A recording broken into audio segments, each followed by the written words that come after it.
नमस्कार, स्वागत है आपका हमारे YouTube चैनल में। आज मैं आपको बताऊंगी कि एक पिता अपनी बेटी के घर का पानी क्यों नहीं पीता।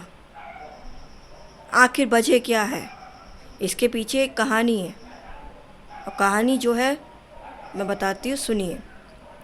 एक राजा था।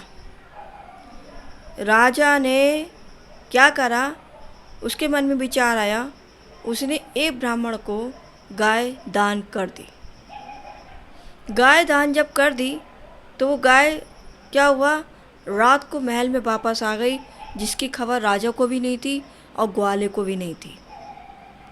हुआ ये कि जब सुबह हुई तो सारी गांव के साथ वो गाय भी खड़ी थी, ग्वाले ने उसका दूध भी निकाला। अब क्या हुआ, ये किसी को नहीं पता था, ना उसको राजा को पता ना ग्वाले को पता।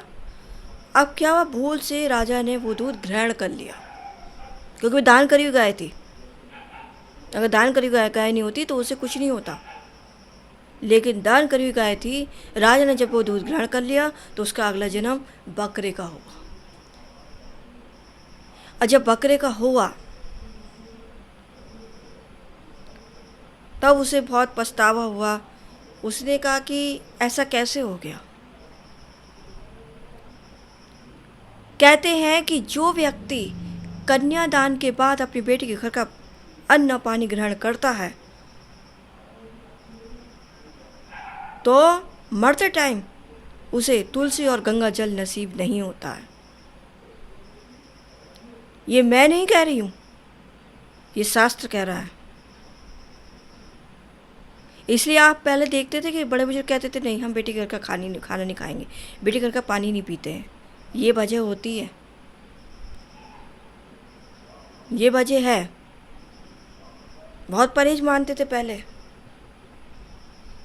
बेटी के यहाँ जब मिलने जाते थे, बैठते थे, बातचीत करते थे, सब कुछ करते थे, लेकिन बेटी घर का पानी नहीं पीते थे, परहेज करते थे।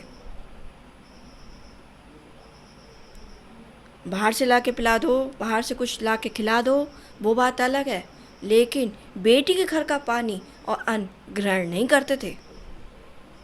लेकिन आज के टाइम चेंज हो गया है, लोग कर लेते हैं।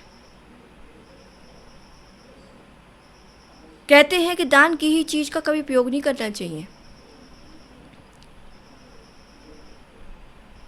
और जो व्यक्ति दान की ही चीज़ का उपयोग करता है तो उसको मृत्यु के समय तुलसी और गंगा जल नसीब नहीं होता है। लेकिन एक बात और भी बता रही हूँ, इसका दोष कम लगेगा जब उस व्यक्ति के बेटा होगा। अगर कहते हैं कि क्योंकि दान की गई वस्तु का उपयोग इसलिए नहीं किया जाता है, पाप लगता है। अगर किसी व्यक्ति के बेटा ना हो, करने वाला कोई नहीं है, तो बेटी के घर का पानी अगर पीते हैं, अन्न खाते हैं तो दोष नहीं लगता है। और अगर उसके घर में बेटा है और उसके बाद बेटी के घर का अन्न पानी ग्रहण करते